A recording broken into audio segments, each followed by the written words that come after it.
in Etude, the development of the independence of the second finger, independent of the third finger, is important because we play so many low twos in this piece.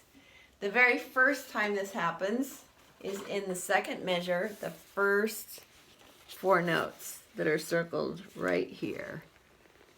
Those 4 notes are the first time. So let me show you the wrong way to do it, and then I'll show you the right way to do it.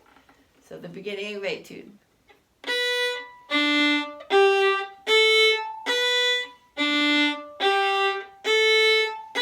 Now, if my second finger is very dependent on my third finger, I might put it down in a high 2 position and then go, oh, I have to make it low. Well, then they all scrunch back together.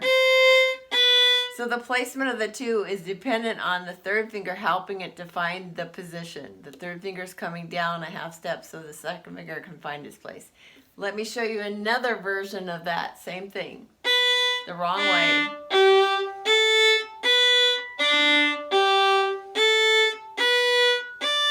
If you take the third finger off and then scooch the second finger back. After the third finger has lifted, then the second finger is coming back. So those are both wrong ways.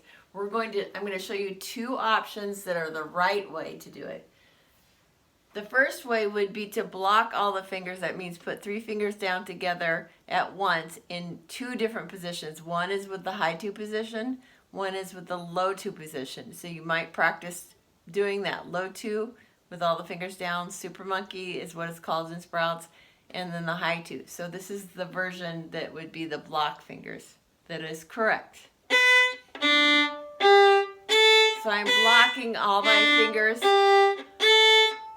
Now when I go to this pattern, my 2 is going to be against the 1. That would be an acceptable way to do it. The other way would be with a little more walking type fingers where the fingers are moving individually. So, and it would look like this.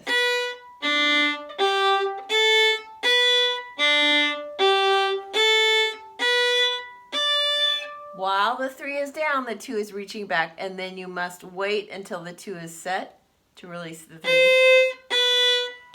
Now I'm going to keep going to show you another place where we have to do that. Second line. Leave the 2 down. So in that measure, I would recommend that you just leave the 2 down the whole time. Definitely leave the 2 down. This is the first 4 notes of the second line. Leave that low 2 down. Don't take it off until after you've played the low 2 again. I'm going to start the second line. So 2 stays down. Now, it does make it harder to reach for the 4th finger when you leave the 2 down, but that's an important skill. So we're going to reach for the 4.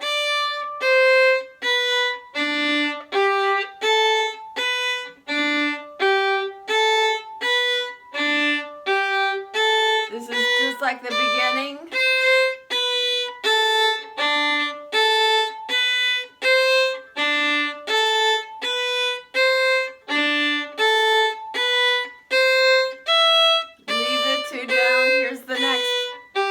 Doing the arpeggio, you're going to reach back the 2 while the 3 stays down. Move it back a whole step to the E string. So I'm going to show you where that is in the music.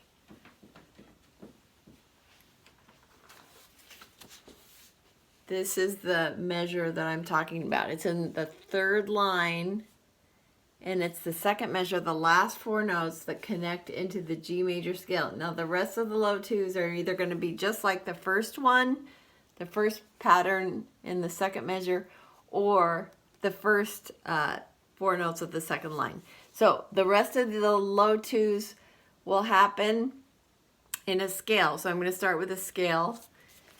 And it's always after 3rd finger is down. So you'll start from the low 2 on E. This is the first note of measure 9. Now I'm going to 3, but there's a low 2 after it, so I can set the low 2 down.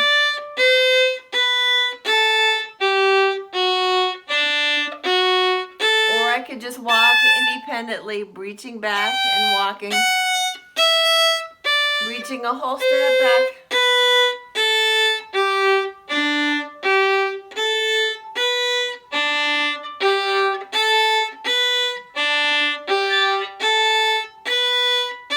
Leaving the 3 down until the 2 is down.